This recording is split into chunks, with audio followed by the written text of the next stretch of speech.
Olá, meus queridos. Nós falamos um pouquinho sobre o anticristo, a última hora, esses dias que antecedem a volta de Jesus. E nós percebemos que esses gnósticos, esses falsos líderes, que saem do meio da comunidade, que nascem ali, eles vêm trabalhando no contexto da mente das pessoas, manipulando mentes. E tudo tem a ver com a quinta trombeta do Apocalipse que nós leremos, porque o selo está na fronte. Então não perca sua confiança, sua mente, sua sobriedade em Cristo Jesus, em Deus, não. Não perca a sua consciência de Deus, não, de Cristo, de quem você é, não. Não se perca. Não deixe não se venda a este mundo. Aqui vai ser a grande matrix. Você vê que eles vão trabalhar daqui para frente nos bastidores aí, nos laboratórios subterrâneos por aí, em parceria com seres espirituais, nessa produção de que pessoas daqui para frente vendam a sua inteligência humana e adquiram inteligência artificial, que baixem muitos megas. O ser humano está se perdendo naturalmente. Ele está ficando cada vez mais artificial. A alma está ficando artificial, por isso que ela está ficando solitária, vazia, doente. Quanto mais os humanos se imergem no mar da internet, mais vazios eles se tornam. Vazios de contato, de amor, de companheirismo, de sensibilidade, de natureza, de toque, de cheiro, de todas as percepções que um ser humano precisa para crescer sadio. Então não deixe sua mente ser atingida por essas ondas que estão vindo por aí, tentando afastar-nos de Deus, não. No capítulo 3 da primeira carta, João inicia assim, vede com que grande amor nos tem concedido o Pai. Olha esse tamanho amor que Deus nos tem dado, né? A ponto de sermos chamados filhos de Deus. Ou seja, nós, juntamente com tudo que existe, somos criatura do Criador. Mas observe que para nós em especial, Deus nos dá a oportunidade de sermos chamados filhos. É aquilo que no Novo Testamento Paulo chama de adoção, que o próprio João chama no evangelho dele, no capítulo 1, quando diz que Jesus veio para os judeus, para o povo dele, os conterrâneos dele, os compatriotas deles, mas eles negaram Jesus, mataram Jesus, entregaram Jesus para Roma, crucificaram. Mas a todos, a mim, a você, qualquer um outro que o aceitar, esses se tornam filhos de Deus. É o que Paulo chama, nós somos adotados. Filho de Deus só tem um, que é Jesus. Nós somos adotados em Cristo. E o filho adotado, você observe que é uma expressão de amor enorme, porque para uma pessoa adotar um filho é fantástico o processo. É muito amor envolvido. Deus nos ama a ponto de sermos chamados seus filhos. Você tem um pai, você não é um bastardo, você não está sozinho. Não deixa a sua alma pensar que é órfão, que ninguém se interessa por ela, não. Você tem um pai que te ama, deu a vida por você na cruz.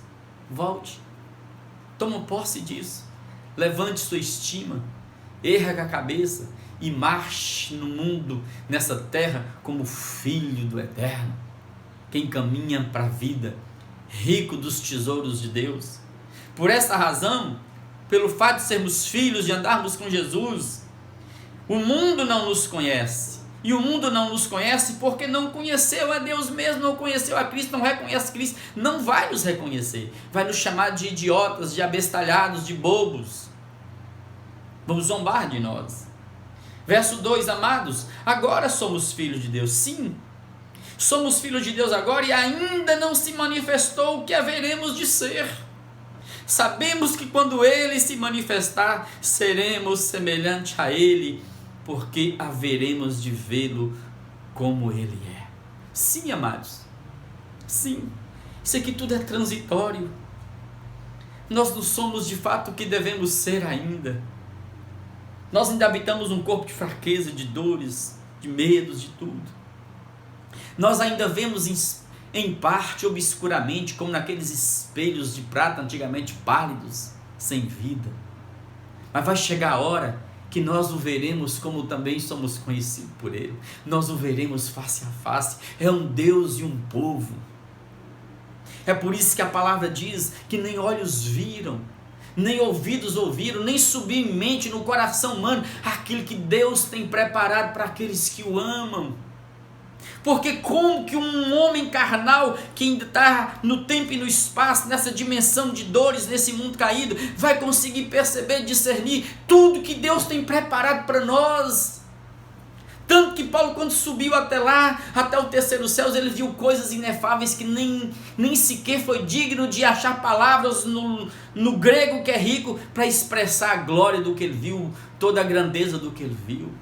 Eu só sei que nós estamos aqui dentro do coração sendo transformados de glória em glória, enquanto o nosso corpo morre, para nós sermos eternamente dele. E é justamente essa esperança da glória, essa esperança do céu, essa expectativa dessa pátria celestial, desse encontro com Jesus, nesses últimos dias que está chegando ao fim, nessa última hora, para o grande dia, o dia da vitória. É justamente essa esperança que nos mantém em pureza, praticando a verdade, sem nos perdermos, sem nos imiscuirmos neste mundo de morte e nos tornarmos igual àqueles que estão cambaleando para as trevas. E assim mesmo, verso 3, se purifica todo que nele tem essa esperança do eterno. Assim como ele é puro, Jesus foi puro em tudo. Todo aquele que pratica o pecado, amado, também transgride a lei. Sim. Todo aquele que erra no seu alvo, que erra o alvo, ele está transgredindo a lei do amor, a lei de Deus, o amor implícito. Porque eu fui posto na terra, a minha oportunidade, a sua oportunidade de viver, não é para odiar e ser indiferente. Nós vivemos, amados, sempre numa expectativa, numa oportunidade de amor. Se você não está crescendo em amor, você está morrendo, você está em trevas. O ódio está sendo instalado e você não está percebendo aí dentro. Sim, amados. Todo aquele que erra o alvo, amartia, pecado, errar o alvo, transgride a lei de Deus, ele transgride a lei do amor implícito na lei desde sempre. Sim, porque o pecado é a transgressão da lei. Verso 5.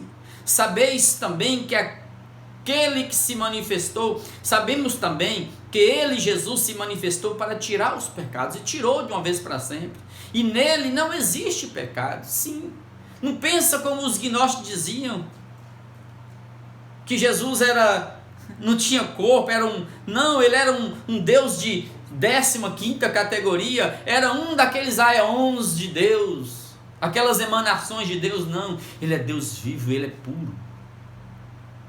Ele destruiu o pecado na cruz.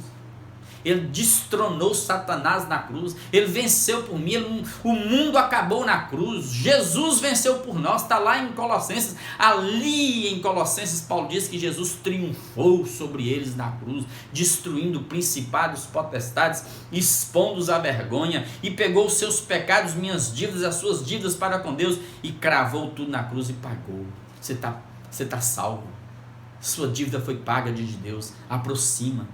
Todo aquele que permanece em Jesus não vive pecando, não tem como viver pecando. A vida dele, pecado, é apenas um acidente, onde ele peca, dá o start, o Espírito mostra, o convence, ele se arrepende e volta. Ele nunca fica ali na prática do pecado com a mente cauterizada. Não, amados.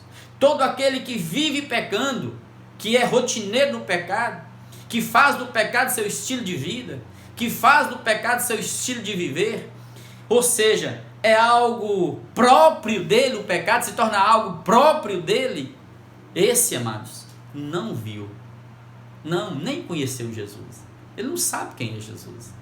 Ele usa o nome de Jesus, ele fala de Deus, ele fala de Jesus como estão dizendo os montes, mas de Jesus ele não tem nada. Ninguém é de Deus porque fala que é de Deus. Ninguém é de Jesus porque fala que é de Jesus. A gente é de Deus, a gente é de Jesus quando a gente vive como Jesus viveu. Verso 7, filhinhos, não vos deixeis enganar por ninguém.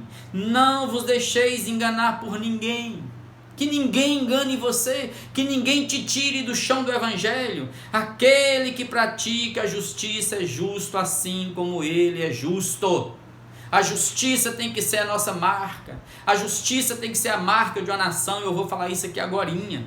Aquele que pratica o pecado, ele procede do diabo.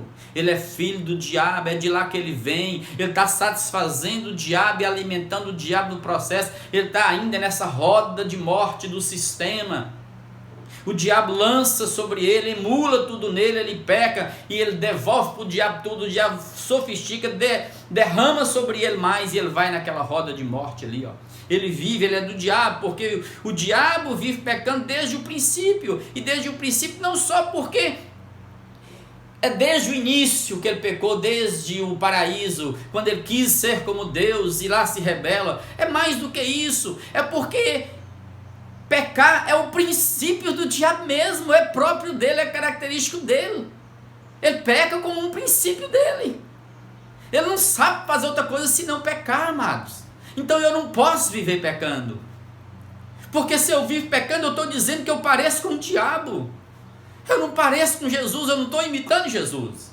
Porque Jesus não viveu assim. Aí o verso 8 ainda diz assim: porque o diabo vive pecando desde o princípio. Final do verso 8. Para isto, para se manifestou o Filho de Deus, Jesus, para destruir as obras do diabo. Foi lá na cruz que ele destruiu. E eu não preciso repetir isso, repeti agorinha. Verso 9. Todo aquele que é nascido de Deus não vive na prática do pecado. Ou seja, não é que ele é perfeito, ele não vive na prática, não é rotina. Tá vendo? Não é algo que é diariamente, rotineiramente, fazendo parte da vida dele, não. É algo que é acidental na vida da pessoa, daquele que crê em Jesus.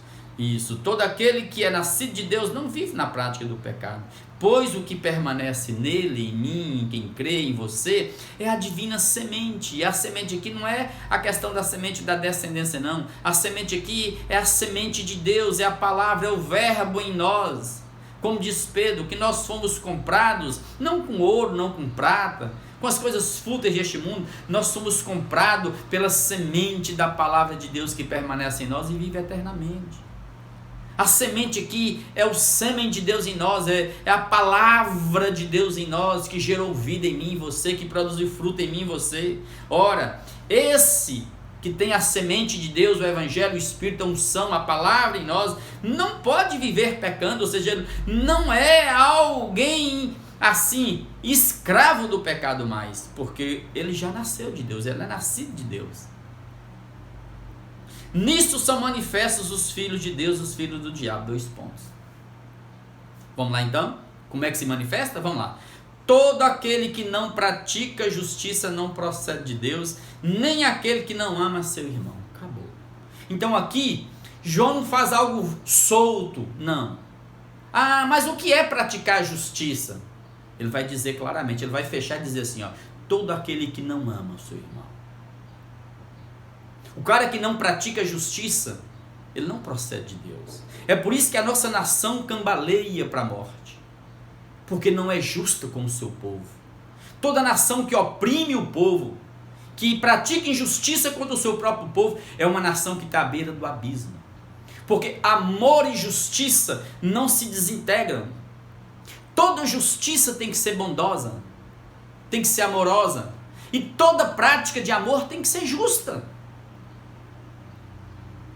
Se você exerce uma justiça como autoridade, machucando alguém, para além do humano, aquilo, amados, não carrega amor, não vai carregar vida, não vai curar a pessoa. É como um pai que espanca um filho, tentando, entre aspas, fazer uma justiça. Não, amados, ele vai matar mais a relação. É por isso que o Brasil está ficando desigual cada vez mais e morrendo.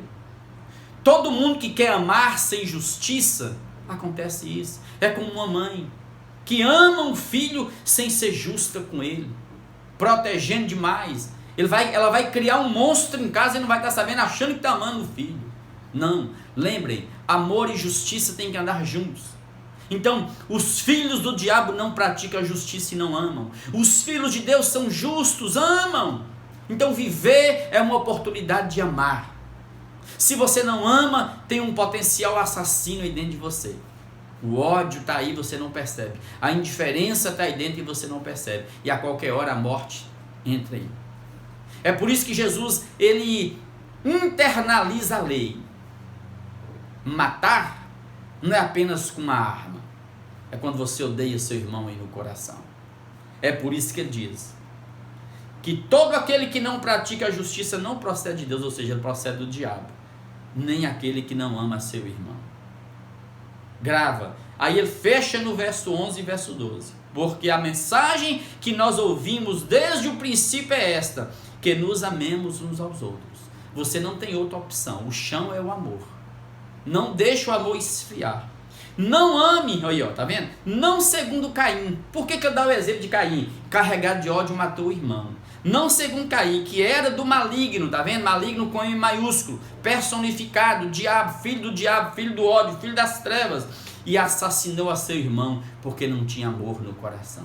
Ele não soube amar. E por que o assassinou? E por que Caim matou Abel? Porque as suas obras eram más e as de seu irmão justas. Ou seja, é por isso que o mundo nos persegue e é por isso que o mundo conspira hoje contra o evangelho, contra o amor, contra a vida, contra a justiça, contra a verdade. E é por isso que cada vez mais no mundo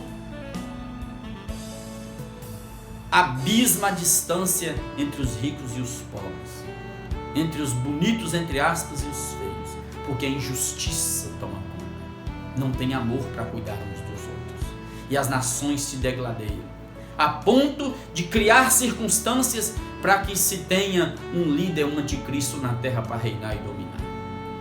Que Deus nos salve, que Deus nos proteja, que Deus nos dê muito amor no coração. E eu quero orar com você, pedir a Deus para nos ensinar a amar. Pai, ó Deus, mais do que a cura do corpo, mais do que prosperidade, mais do que portas de emprego se abrindo para nós, mais do que, ó Deus, fazer com que os medos saiam, nós queremos te pedir que o Senhor não deixe o amor esfriar em nós. Porque é o perfeito amor, Pai, que nos mantém íntegros diante de Ti. É o perfeito amor do Senhor em nós, nos fazendo amar uns aos outros, Pai, que nos faz lançar fora os medos todos. Sim, Pai, porque tem amor em nós, não tem medo. O amor nos faz valentes, determinados, corajosos para a vida. Sim, Pai, para te servir até o fim e jamais te negar. Venha mais uma vez o teu reino sobre nós. Enche-nos de amor. Tira de nós essa frieza, essa indiferença, ó Deus, que vai paralisando-nos em relação à dor do outro. Não nos deixe, Pai, tornarmos cínicos, dissimulados, dissolutos, pastosos. Sim, Pai. Egoístas, malignos, perversos. Sim. Interesseiros, bajuladores deste mundo, amigos dos prazeres. Não, Pai. Nós queremos praticar a justiça em amor. Nós queremos com a nossa vida, Pai, ó Deus, em atos, praticar o amor em relação ao próximo. Pois aquele que é nascido do Senhor não vive em pecado, antes ama uns aos outros. Então enche nossas casas de amor, encha nossos filhos de amor.